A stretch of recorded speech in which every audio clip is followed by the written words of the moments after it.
Hello, look at me, I'm back with more alcohol.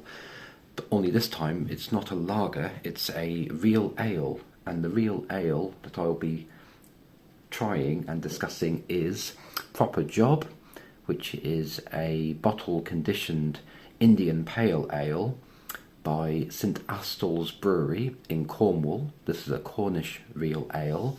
I have had it before, but quite a long time ago, and I'm going to try it and review it and see how it goes down. It's I hope I get something from this because I do actually currently have COVID. So let's see if my taste buds still work.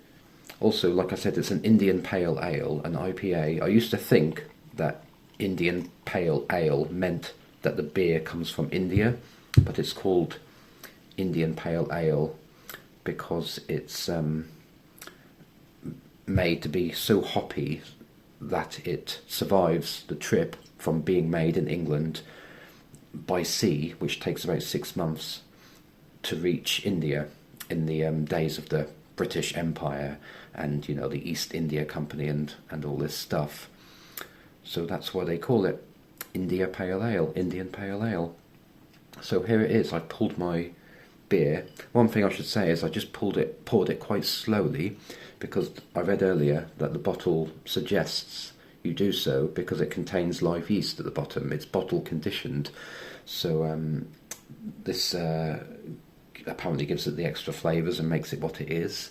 So I don't know, you won't be able to see this, it's a dark bottle, but if I now poured this into a little glass you would see the little bits of sediment, which are apparently not unpleasant to drink. They don't really taste of anything.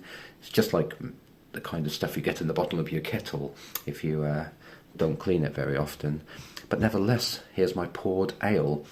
It's wow, I can smell it immediately. It's very citrusy, like grapefruit. Straight away the grapefruit's there, and tropical, like pineapple. So it's immense. It's so much more character than the beer I tried last week, the Vietnamese Saigon beer. So yeah, I bought it from Tesco. It was one of those typical ales that you can buy, which are maybe four for £6 from their range. Also, it's very carbonated, and I think that's a product of the bottle conditioning. I don't really understand it. I don't think I've said yet, it's also 5.5%. So there's lots of, I do like it when there's a bit of percentage. The ones that are sort of 4% tend to be a bit more boring in flavour. But I'm going to try it now and tell you what I think.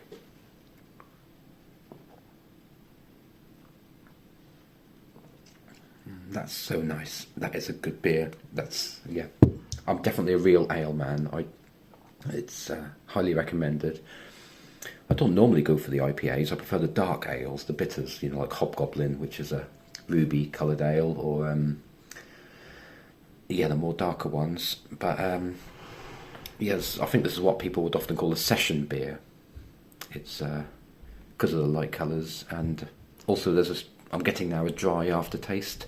Astringency is there. It's sort of on the throat, that sort of contraction caused by it, the citrusiness, but which is not a bad thing at all. It's very hoppy, but it's not too hoppy. It's there's also some bitterness. It's a good beer. It's a wonderful, well, better than good. It's a great beer. Highly recommended. Enjoyed immensely. Grab some if you can. Cheers.